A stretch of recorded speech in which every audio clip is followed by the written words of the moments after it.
याद रखो, तुम इस घर की बहू हो। अपनी आवाज़ को नीचे कर कर बोलो। बीवी तो और आ जाएगी, पर माँ दूसरी नहीं आएगी। आज बेटी घर आई हुई थी। घर में अच्छी खासी चहल पहल थी। बाहर पूरा परिवार एक साथ बैठकर खिलखिला रहा था। हंसी ठहाकों की गूंज अंदर कमरे तक सुनाई दे रही थी। गगन जी का भी मन कर रहा था कि वो भी अपने परिवार के साथ बैठें, बात करें, पर वो तो अपने बीमार शरीर और उदास मन को लिए अपने कमरे में पलंग पर लेटे हुए थे। आजकल शरीर साथ नहीं देता, बूढ़ा और बीमार हो चुका है। ज़्यादा बोल भी नहीं पाते, पर मन बहुत करता है अपने परिवार के साथ बैठने का, उनसे बातें करने का। पर ये तो उन्हीं के कर्म थे कि आज पत्नी उनके साथ न बैठती थी और ना ही ज़्यादा बातें करती थी। हालांकि ये अलग बात है कि खाना पीना दवाइयाँ सब कुछ सही समय पर वो ज़रूर दे जाती थी। जिन लोगों के लिए उस पत्नी को उन्होंने इतना जलील किया, आज उन लोगों में से कोई भी उनके साथ नहीं थे। थी तो वही जो जलालत के बावजूद इस घर में रह गई, उनके जैसे शख्स के साथ निभा गई, पर खामोशी का आवरण ओढ़े हमेशा चुपचाप सी ही रहती है। जानते थे कि बाहर बच्चे हंस रहे हैं, बोल रहे हैं, और वो उनके हंसते बोलते देखकर सिर्फ मुस्कुराकर चुपचाप उन लोगों को देख रही होगी। आज भी याद है उन्हें जब सुमन उनकी पत्नी बनकर इस घर में आई थी। कितनी खुश मिजाज थी वो, हमेशा हंसती खिलखिलाती रहती थी। उसका यही स्वभाव तो पसंद आया था उन्हें जब उन्होंने अपने एक रिश्तेदार की शादी में उसे देखा था। बस एक नज़र में ही उसकी बेबाक हंसी उनके दिल को भा गई थी और इसलिए उन्होंने शादी के लिए हाँ कर दी। पर ये नहीं पता था कि इसी हंसी के वो दुश्मन हो जाएंगे। अक्सर अम्मा से डांट भी खा लेती। आखिर बहू का इतना हंसना बोलना उन्हें पसंद नहीं था। और फिर अपनी अम्मा का मन रखने के लिए गगन जी भी सुमन को ही डांट कर चुप कर देते थे। लेकिन सुमन भी क्या करती, अपने स्वाभाविक स्वभाव को तो छोड़ नहीं सकती थी और उनका स्वभाव तो वैसे ही हंसमुख था। तो फिर कुछ देर बाद वापस वैसे ही हो जाती। गगन जी भी मन ही मन मुस्कुरा कर रह जाते, पर अम्मा के सामने खुलकर जाहिर नहीं करते। लेकिन उस दिन जो कुछ हुआ उसके बाद सुमन का वो स्वाभाविक स्वभाव कहाँ गायब हो गया, उसकी कसक आज भी गगन जी के मन में थी। जरा सी हिम्मत नहीं कर पाए अपनी अम्मा के सामने, ये जानते हुए कि पत्नी सही है, और पत्नी को ही दबा कर रख दिया। उस दिन छोटी बहन जानकी की सगाई थी। बड़ी बहन आरती भी घर पर आई हुई थी और कई खास रिश्तेदार घर पर मौजूद थे। सगाई का प्रोग्राम पूरा हो चुका था। सुमन और आरती ने सारा सामान अम्मा के कमरे में रख दिया था। सुमन के मायके वाले अपने घर रवाना हो चुके थे। बाहर सभी खास रिश्तेदार बैठे बातें कर रहे थे। गगन भी उन्हीं लोगों के साथ था। इधर सुमन रसोई में काम कर रही थी कि बाहर से अम्मा जी के ज़ोर ज़ोर से चिल्लाने की आवाज़ आई। हे भगवान, मैं तो लुट गई, बर्बाद हो गई। कौन मेरी दुश्मन पीछे पड़ा है। अचानक अम्मा की आवाज़ सुनकर सब लोग अंदर की तरफ भागे। अम्मा अपने कमरे में थे। गगन ने आकर अम्मा से पूछा, क्या हुआ अम्मा, इस तरह रो क्यों रही हो, क्या हो गया। पर अम्मा तो ज़ोर ज़ोर से छाती पीट पीट कर दहाड़े मार के रो रही थी। चुप होने का नाम ही नहीं ले रही थी। अरे बताओ तो सही, हुआ क्या है। रोना बंद करोगी तभी तो पता चलेगा ना। पीछे से मामा जी ने भी कहा। मामा जी की बात सुनकर अम्मा रोते हुए बोली, अरे जानकी के ससुराल से आए हुए गहने कहाँ हैं? मिल नहीं रहे। ज़रूर चोरी हो गए हैं।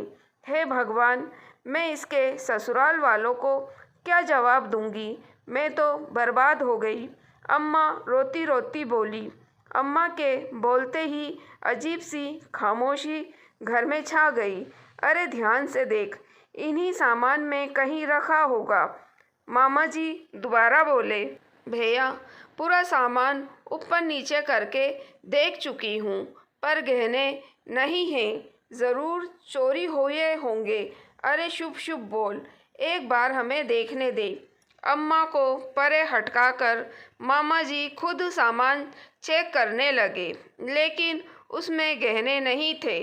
फिर कुछ सोचकर मामा जी बोले, अरे गहने कोई इन सामानों के साथ यहाँ रखेगा क्या? अलमारी में रख दिए होंगे तुमने। देख ज़रा। अरे मैंने सामान कहाँ रखा? सामान तो आरती और सुमन रख रही थी। हाँ, तो आरती और सुमन से पूछ ले, ज़रूर उन्होंने अलमारी में रख दिए होंगे। मामा जी के समझाने पर अम्मा ने आशा भरी नज़रों से आरती की तरफ देखा, तो आरती ने कहा, अम्मा मुझे क्या देख रही हो? मैंने थोड़ी ना गहने लिए हैं। अपनी बहू से पूछो, उसी ने कहीं रख दिए होंगे। आरती के जवाब को सुनकर सुमन दंग रह गई, क्योंकि गहने की थाली तो आरती ही उठाकर लाई थी और गहने रखे भी उसी ने ही थे। जीजी, ऐसा क्यों बोल रही हो? गहने तो आप ही लेकर आई थी ना? सुमन का ऐसा कहना हुआ और आरती ने रोना धोना मचा दिया। अब मेरे मायके में ही मुझ पर चोरी का इल्ज़ाम लगेगा, यही दिन देखना बाकी रह गया था। आज मेरे बापू जिंदा होते तो मजाल थी, कोई मुझे इतना कहकर दिखा देता। उसे रोता देखकर अम्मा सुमन पर दहाड़ पड़ी। खबरदार, जो मेरी बच्ची पर चोरी का इल्ज़ाम लगाया तो तूने ही गहने लिए होंगे। ये मेरी बेटी है, इसको मैं बचपन से जानती हूँ। अरे जन्म दिया है मैंने इसे, इसमें मेरे संस्कार कूट कूट के भरे हैं। तू बाहर से आई है, ज़रूर तूने ही गहने लिए होंगे और तेरे मायके वालों को दे दिए होंगे, तभी तेरे मायके वाले इतनी जल्दी चले गए। बस अम्मा जी, आप मेरे माता पिता पर चोरी का इल्ज़ाम कैसे लगा सकती हो? मैंने तो गहनों की शक्ल तक नहीं देखी, चुराना तो दूर की बात है। सुमन ने पलटकर जवाब दे दिया।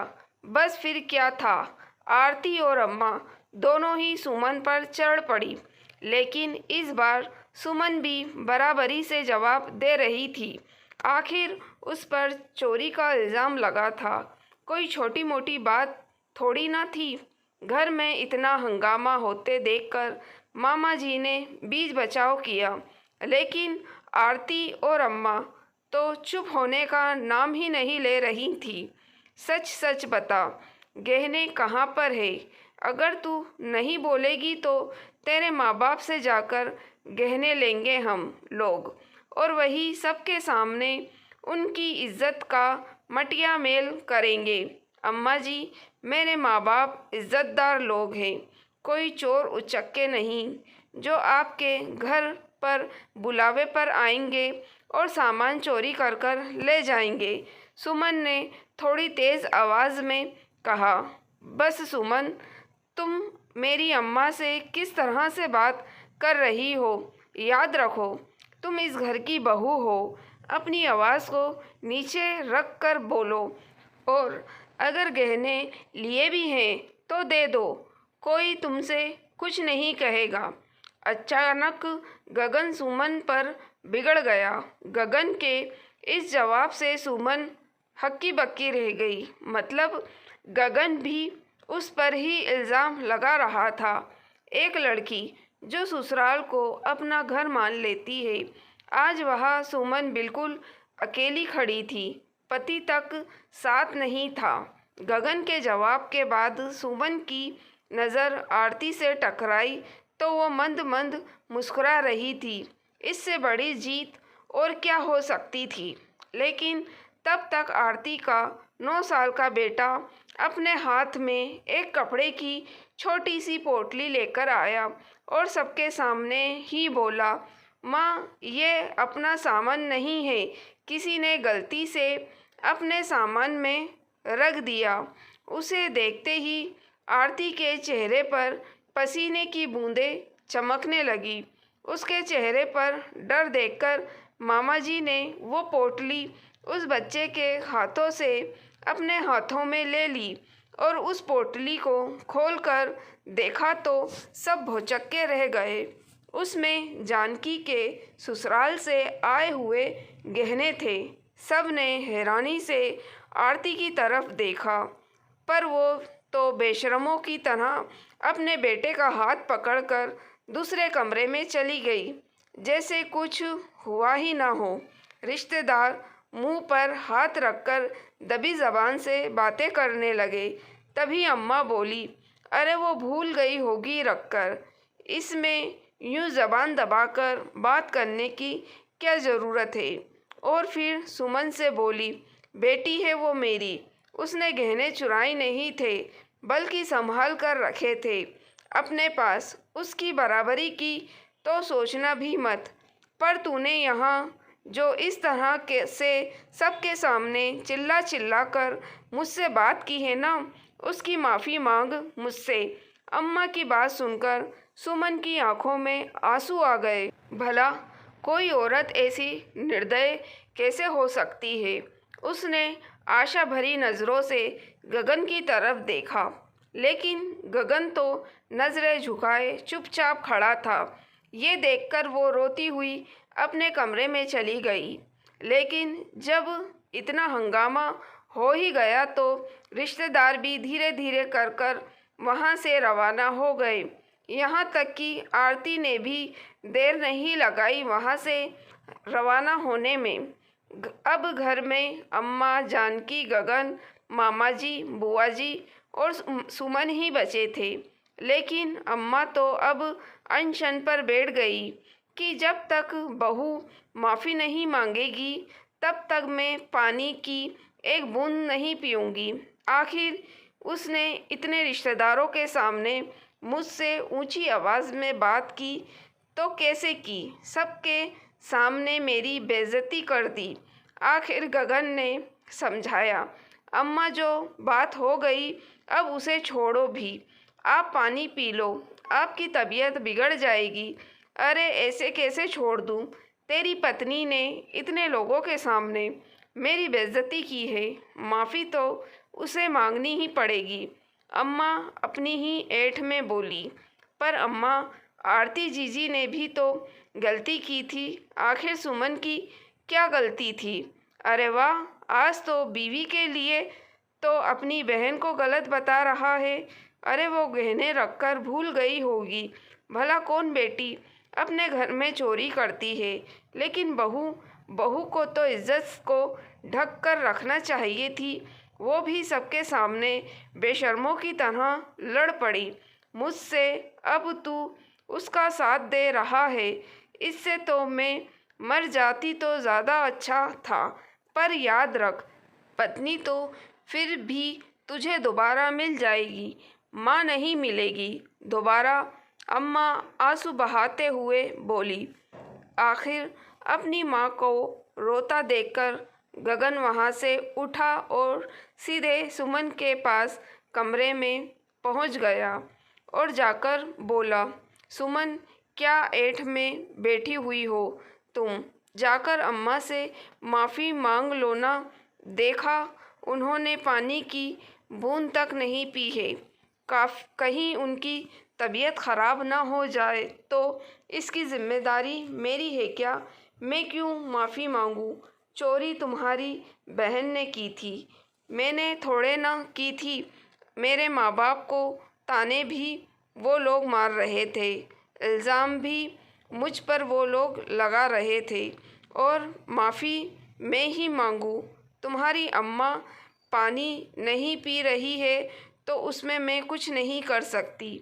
आखिर उनके गलत के लिए मैं क्यों माफ़ी मांगूं? सुमन समझो तो देखो, पत्नी तो मुझे और मिल जाएगी, लेकिन माँ तो एक ही है मेरे पास, वो दोबारा नहीं मिलेगी। तुम्हारी एक माफ़ी से उन्हें खुशी मिलती है तो माफ़ी मांग लो ना। गगन ने अपनी आवाज़ ऊंची करते हुए कहा। उसके इस जवाब से सुमन के अंदर कुछ दरक सा गया। पत्नी और मिल जाएगी पर माँ दूसरी नहीं मिलेगी, तो पत्नी फिर हाथ थामकर इस घर में लाई क्यों गई? इस घर में मेरी जगह कहाँ है? सोच सोचकर सुमन का रोना छूट गया। पर माता पिता को दुख ना हो, उन तक यह बात ना पहुँचे, इसलिए आंसू का घूंट पीकर मामा जी और बुआ जी के सामने उसने अम्मा से आखिर पैर छूकर माफ़ी मांग ली, जिससे अम्मा के झूठे स्वाभिमान को बहुत तसल्ली मिली। लेकिन सुमन के स्वाभिमान के टुकड़े टुकड़े हो गए। लेकिन वो आखिरी दिन था जब सुमन को इतना बोलते हुए देखा गया था। उसके बाद तो वो बिल्कुल खामोश हो गई।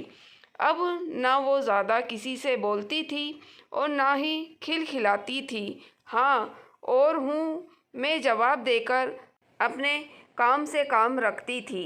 ना किसी से लेना ना किसी को देना। जिसने जो काम कह दिया चुपचाप कर लेना और फिर एक तरफ चुपचाप बैठ जाना। सोचते सोचते गगन जी की आंखों में आंसू आ गए। तभी सुमन अंदर कमरे में आई। हाथ में पानी का गिलास था। वही पास वाली ड्रॉर में से दवाइयाँ निकाली और गगन जी को देते हुए हाथ आगे बढ़ा दिए। लेकिन गगन जी ने हाथ में दवाई लेने की जगह अपने दोनों हाथ जोड़ दिए और अपनी कपकपाती आवाज़ में कहा, सुमन अब तो माफ़ कर दो मुझको। उनकी आवाज़ सुनकर सुमन ने एक नज़र उनकी तरफ देखा और फिर दवाई हाथ में देते हुए बोली, आपकी दवाई का समय हो गया है। सुमन माफ़ कर दे मुझे। तेरे इतने सालों की खामोशी नासुर बन चुकी है मेरे लिए। अब बर्दाश्त नहीं होता। कोई बात नहीं जी, माफ़ी क्यों मांगते हो? इस घर में गलतियों के लिए कोई माफ़ी नहीं मांगता, बल्कि बिना गलती के माफ़ी मंगवाई जाती है। सुमन पति हूँ मैं तेरा, तेरी माफ़ी का हकदार हूँ, मुझे माफ़ कर दे। गगन जी ने ज़ोर देते हुए कहा। पत्नी पत्नी का क्या है, वो तो और मिल जाती है। फिर मुझसे माफ़ी मांगकर क्यों अपना मुंह खराब कर रहे हो? कहकर सुमन कमरे के बाहर निकल गई। लेकिन गगन जी के पास से सिवाय पछतावे के और कुछ नहीं था। अब दोस्तों, अगर आपको कहानी पसंद आई है तो प्लीज़ आप मेरे चैनल वॉइस ऑफ नीलोफर को सब्सक्राइब ज़रूर कीजिएगा और मेरी वीडियो को लाइक और शेयर भी ज़रूर कीजिएगा। Thank you for watching.